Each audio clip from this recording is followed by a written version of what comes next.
he video kan zir ho tur chu engtik huna nge s hi thumala kan belang ti ani dona uluk takin han ngai hlete le saptong kan jin ko nga kan ma son zel nan s bel hun le abel te na te hi kan riat chu a thave khop ai ole thumala s bel the na te chu heng te hi anni pakana chuan s hi nauna abel angai chang om thin naun hi thilming eng po ti in kan zir thin ani kha naun hi chinia then ania countable le uncountable ti in countable chu chiar thei uncountable chu chiar thei lo entirnan we sapchunga dog kan ti te hi chiar thei ani awangin countable noun ania chutiang zelin book motor table house le andangte uncountable noun chu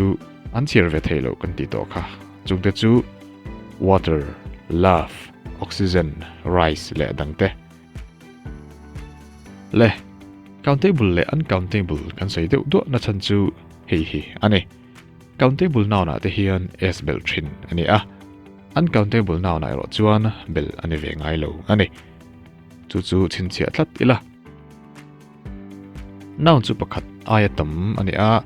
countable noun ani bok chuan atopa s bel thin tur ani entirnan witam takkamu ti hi I see many dog tirungot taila adikangem adiklo many ti chu pakhat item ani awangin I see many dogs ti tur ani chutiang zelin plural ani chuan books motors tables houses le adangte uncountable noun a chuan s kan bel ve ngai lo kan ti to kha tuman I drink waters kan ti ngai lo Google rices ti in han search in tema did you mean rice aron te zel mayang chutiang zelin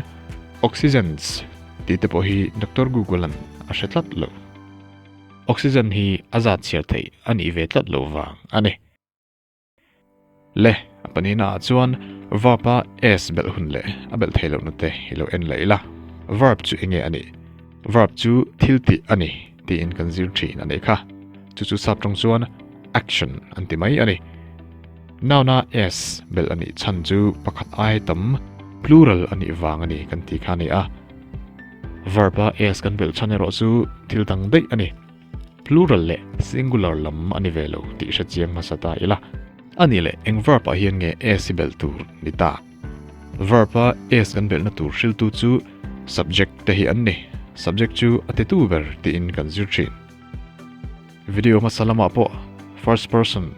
second person le third person te kan zir ho to khani a heng ho jing a hian third person singular a che hian s bel tur ani a chiang time antina nen in thil fia zelong o third person singular te chu he she le it te hi anni kan ti to kha heng ba ga hian nimal ming te hi third person anni thei vek ani antinan mi amu ti hisap tungin engting e kan tiang mi sleep ti ta ela dikangem mi hi third person singular ani awangin verb sleep a hian s belin mi sleeps ti tur ani chatiang zelin he sleeps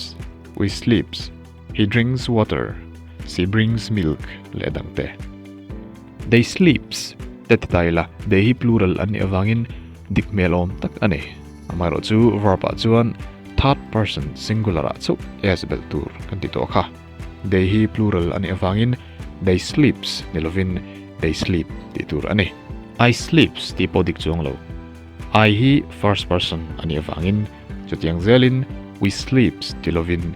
we sleep ti tur ani we hi first person plural ani sia kan zir lai khai khom na chu hi ani s hi chini abel na tur awma pakhat chu noun pakhat le chu verb noun a chuan countable noun a che abel theya chu countable noun chu plural ani a bel tur ani abel then dang le pakhat chu verb ani a third person singular a bel tur ani